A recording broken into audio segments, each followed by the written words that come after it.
उपराष्ट्रपति श्री सीपी राधाकृष्णन जी, प्रधानमंत्री श्री नरेंद्र मोदी जी, लोकसभा अध्यक्ष श्री ओम बिरला जी, राज्यसभा के उपसभापति श्री हरिवंश जी, राज्यसभा में सदन के नेता श्री जेपी नड्डा जी, राज्यसभा में विपक्ष के नेता श्री मल्लिकार्जुन खड़गे जी, संसदीय कार्य मंत्री श्री किरेन रिजिजू जी, लोकसभा में विपक्ष के नेता श्री राहुल गांधी जी, सभी सांसदगण और प्यारे देशवासियों,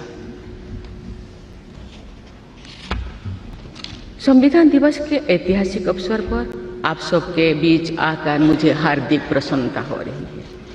आज ही के दिन 26 नवंबर 1949 को संविधान सदन के इसी के केंद्रीय कक्ष में संविधान सभा के सदस्यों ने भारत के संविधान के निर्माण का कार्य संपन्न किया था। आज ही के दिन उस वर्ष हम भारत के लोगों ने अपने संविधान को अपनाया था। स्वाधीनता के बाद संविधान सभा ने भारत की अंतरिम संसद के रूप में भी कर्तव्य निर्वहन किया। प्रारूप समिति के अध्यक्ष बाबा साहेब डॉक्टर भीमराव अंबेडकर हमारे संविधान के प्रमुख निर्माताओं में से थे। बाबा साहेब की 125वीं जयंती के वर्ष में यानी सन 2015 में 26 नवंबर को प्रतिवर्ष संविधान दिवस के रूप में मनाने का निर्णय लिया गया और निर्णय अत्यंत सार्थक सिद्ध हुआ है। आज के दिन पूरा देश भारतीय लोकतंत्र के आधार हमारे संविधान के प्रति तथा उसके निर्माताओं के प्रति आदर व्यक्त करता है। हम भारत के लोग अपने संविधान के प्रति व्यक्तिगत और सामूहिक स्तर पर आस्था व्यक्त करते हैं। अनेक योजनाओं के माध्यम से देशवासियों को, विशेषकर युवा वर्गों को संवैधानिक आदर्शों से अवगत कराया जाता है। संविधान दिवस से मनाने की परंपरा का शुभारंभ करने और उसे निरंतरता प्रदान करने की जितना भी प्रशंसा की जाए और कम। माननीय सदस्य संसदगण संसदीय प्रणाली को अपनाने के पक्ष में संविधान सभा में जो ठोस तर्क दिए गए थे वो आज भी प्रासंगिक है। विश्व के विशालतम लोकतंत्र में जन आकांक्षाओं को अभिव्यक्त करने वाली भारतीय संसद विश्व के अनेक लोकतंत्र के लिए आज एक उदाहरण के रूप में प्रतिष्ठित है।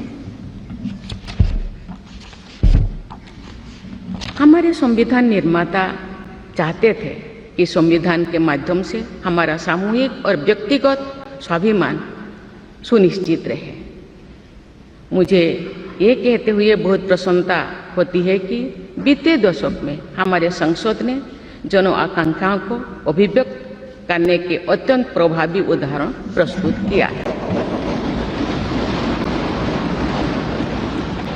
संविधान निर्माताओं की अपेक्षाओं पर खरा उतरने के लिए मैं आप सभी सांसदों को बहुत बहुत बधाई देती हूँ। साथ ही कृतज्ञ राष्ट्र की ओर से मैं संविधान सभा के परम सम्मानीय सदस्यों की स्मृति में सादर नमन करती हूँ। हमारे संविधान के अंतरात्मा जिन आदर्शों में अभिव्यक्त होती है वो आदर्श है सामाजिक, आर्थिक एवं राजनैतिक न्याय, स्वतंत्रता, समता और बंधुता। मुझे ये देखकर हर्ष होता है कि इन सभी आयामों पर संसद सदस्यों ने संविधान निर्माताओं की परिकल्पनाओं को यथार्थ स्वरूप प्रदान किया है। हमारी संसदीय प्रणाली की सफलता के ठोस प्रमाण के रूप में आज भारत विश्व की तीसरी सबसे बड़ी अर्थव्यवस्था बनने की ओर तेज गति से अग्रसर है। भारत में लगभग 25 करोड़ लोगों के गरीबी की सीमा रेखा से बाहर आने से आर्थिक न्याय के पैमाने पर विश्व की सबसे बड़ी सफलता अर्जित है।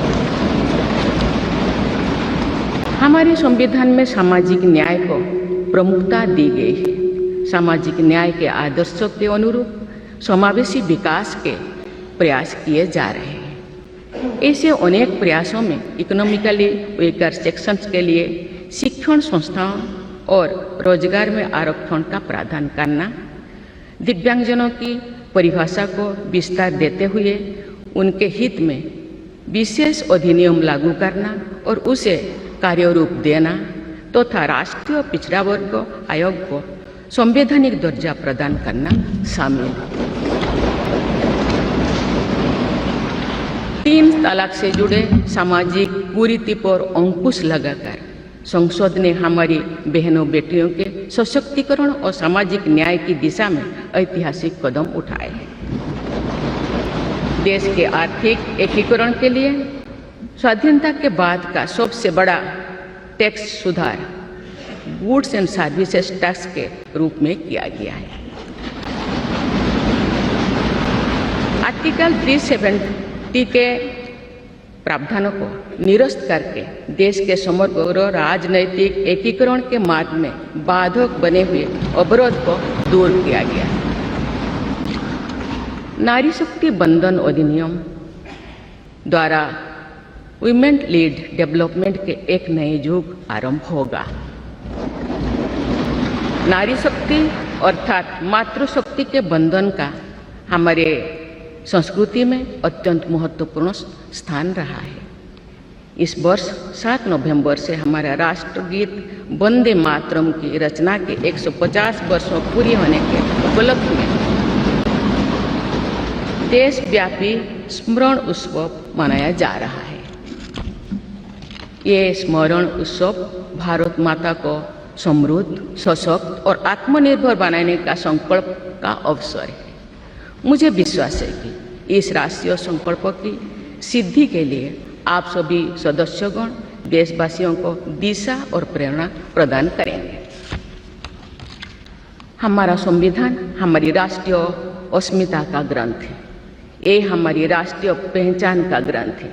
ये कॉलोनियल माइंडसेट का परित्याग करके नेशनलिस्ट माइंडसेट के साथ देश को आगे बढ़ाने की मार्गदर्शक ग्रंथ है।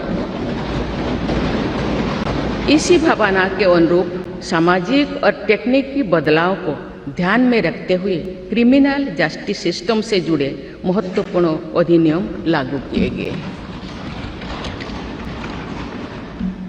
दंड के स्थान पर न्याय की भावना पर आधारित भारतीय न्याय संहिता, भारतीय नागरिक सुरक्षा संहिता और भारतीय साक्ष्य अधिनियम को लागू किया गया है। ऐसे अनेक प्रगतिशील वैधानिक को सार्थक विमर्श के बाद पारित करने के लिए मैं संसद सदस्यों की मुक्त कंठ से सराहना करती हूँ। संविधान संशोधन के प्रावधानों के महत्व पर चर्चा करते हुए इस बात को रेखांकित किया गया था कि संविधान में ही ऐसी व्यवस्था होनी चाहिए जिसके बल पर भावी पीढ़ियां आवश्यक अनुसार समयानुकूल संशोधन कर सके। इस प्रकार संविधान निर्माताओं ने हमारे संविधान को गतिशीलता और जीवंतता प्रदान की है। माननीय सांसदगण, हमारे संविधान निर्माताओं ने भारत के लोकतंत्र को संवैधानिक आधार प्रदान करने के साथ साथ हमारी राष्ट्रीय एकता का ताना बाना भी बुना। संविधान निर्माण में अग्रणी भूमिका निभाने के साथ साथ सरदार पटेल ने अनेक रियासतों के विलय का महान कार्य करके भारत की एकता को नया स्वरूप दिया। इस वर्ष सरदार पटेल की 150वीं जयंती देशवासियों ने मनाई। उनकी 150वीं जयंती के उपलक्ष्य में पिछले वर्ष से आगामी वर्ष तक चलने वाले कार्यक्रम के माध्यम से देशवासी राष्ट्रीय एकता तथा गौरव की आदर्शों से जुड़ेंगे। हमारी संसद हमारे राष्ट्र का प्रतिबिंब है। लौह पुरुष सरदार वल्लभ भाई पटेल के आदर्शों को प्रसारित करने तथा कार्यरूप देने में आप सबका योगदान महत्वपूर्ण है। जौन अभिव्यक्ति को परिलक्षित करने वाली हमारे संसदीय प्रणाली विभिन्न आयामों पर और अधिक मजबूत होती गई है। वयस्क मताधिकार का प्रावधान करके हमारे संविधान द्वारा जनता के विवेक पर जो आस्था व्यक्त की गई है, उसकी सफलता की विश्व के अन्य अनेक देशों में सराहना की जाती है। पिछले कुछ वर्षों के दौरान महिला मतदाताओं द्वारा बढ़ चढ़कर मतदान करना हमारी लोकतांत्रिक चेतना को विशेष सामाजिक अभिव्यक्ति देता है।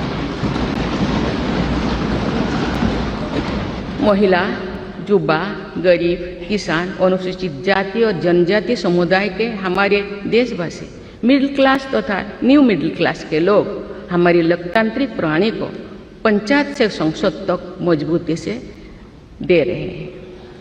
हमारी समावेशी लोकतंत्रों में जन जन की भागीदारी को प्रोत्साहित किया जा रहा है। धरती आबा भगवान बिरसा मुंडा की जयंती के दिन जनजातीय गौरव दिवस मनाने की परंपरा शुरू की गई है और उसे बहुआयामी विस्तार दिया जा रहा है। भगवान बिरसा मुंडा की 150वीं जयंती से जुड़े समारोह देश भर में वर्षों पर्यंत आयोजित हुई। विरासत और विकास को जोड़ने वाली जनजातीय परंपराओं का संरक्षण और संवर्धन किया जा रहा है। संवैधानिक आदर्शों में निहित सर्वसमावेशी दृष्टि हमारी शासन व्यवस्था को दिशा प्रदान करती है। हमारे संविधान में निहित नीति निर्देशक तत्व हमारी शासन व्यवस्था के लिए मार्गदर्शन प्रदान करते हैं। संविधान सभा के अध्यक्ष डॉक्टर राजेंद्र प्रसाद ने कहा था कि जो स्वाधीनता हमने प्राप्त की है उसकी रक्षा करना और उसको बनाए रखना तथा जनसाधारण के लिए उसको उपयोगी बनाना उन पर निर्भर करता है जो इस संविधान का क्रियान्वयन करेंगे। ये प्रसन्नता का बात है कि हमारी संसद ने डॉक्टर राजेंद्र प्रसाद जी के अपेक्षा के अनुरूप राष्ट्रहित में कार्य किया है तथा जन सामान्यों के जीवन को बेहतर बनाने के लिए निरंतर प्रयास किए। अंत्योदय की इसी दृष्टि के साथ आधुनिक विकास का समन्वय करके भारत विश्व समुदाय के समूह विकास का एक नया मॉडल प्रस्तुत कर रहा है। विश्व स्तरीय इंफ्रास्ट्रक्चर के विकास से लेकर जन कल्याण की सुविधाओं को 100% लाभार्थियों तक पहुंचाने के प्रयास हमारी राष्ट्रीय प्रगति को अतुलनीय विस्तार देते हैं। संवैधानिक व्यवस्था के अनुसार आगे बढ़ते हुए हमारे देश की कार्यपालिका, विधायिका और न्यायपालिका ने देश के विकास और देशवासियों के जीवन को संबल प्रदान किया है। संसद के दोनों सदनों के सदस्यों ने हमारे देश को आगे बढ़ाने के साथ साथ गहन राजनीतिक चिंतन की स्वस्थ परंपरा विकसित की है। आने वाली कालखंड में जो विभिन्न लोकतंत्रों और संविधानों का तुलनात्मक अध्ययन किया जाएगा तो भारतीय लोकतंत्र और संविधान का विवरण स्वर्णाक्षर में किया जाएगा। आप सभी सदस्यगण हमारे संविधान और लोकतंत्र की इस गौरवशाली परंपरा के संभावक भी है, निर्माता भी है और साक्षी भी है। मुझे विश्वास है कि हमारे संसद के दिशा निर्देश में भारत को विकसित राष्ट्र बनाने के संकल्प को अवश्य सिद्ध किया जाएगा। इसी दृढ़ विश्वास के साथ मैं सभी माननीय सदस्यों को संविधान दिवस की पुनः बधाई देती हूँ और सभी देशवासियों की स्वर्णिम भविष्य की कामना करती हूँ। धन्यवाद। जय हिंद, जय भारत।